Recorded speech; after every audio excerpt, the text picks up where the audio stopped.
everyone. This is JasInfo. Migrants Workers group in Macau have today urged the government to enforce a zero agency fee.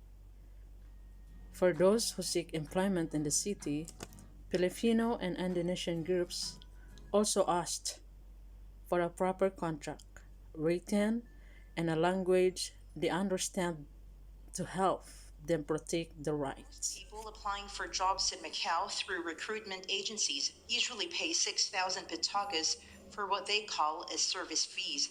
For some, especially for domestic workers, this costs even higher than their monthly salary. This is why groups of migrant workers are insisting that they should not be charged for any recruitment fees.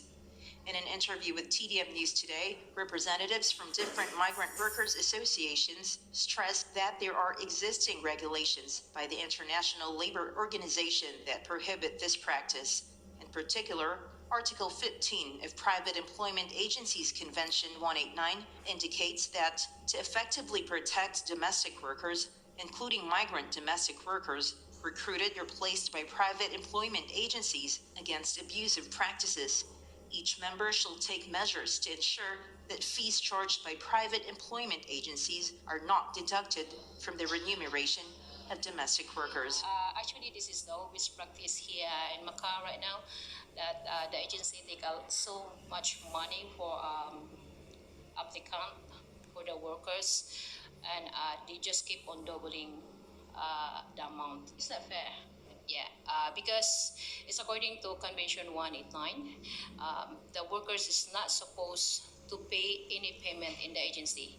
So if they were going to say 50%, it's the open door for more abuse with the agency. Since they said this act draft is for the protection of migrant workers, so I think we urge them to make at least the migrant workers to be debt free or bandaged from the debt. So at least I think it should be zero fee for all the migrant workers. During a meeting at the Legislative Assembly's Third Standing Committee last week, the committee's president said the government promises to adjust the provision of the employment agency legislation.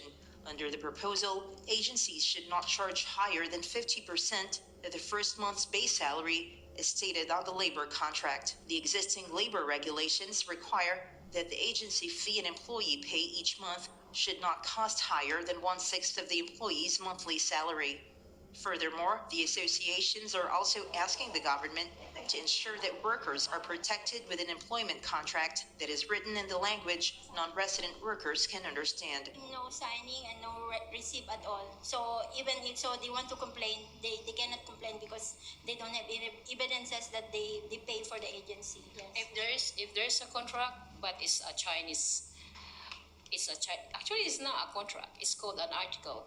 So it's only between the employer and the employee. Santos said that they are requesting another dialogue with the labor authorities to discuss this issue on the agency fee. They also said that they've already raised the matter to Philippine labor officials in Macau, but they were also told that Philippine officials are also requesting a meeting with their Macau counterparts to address this concern.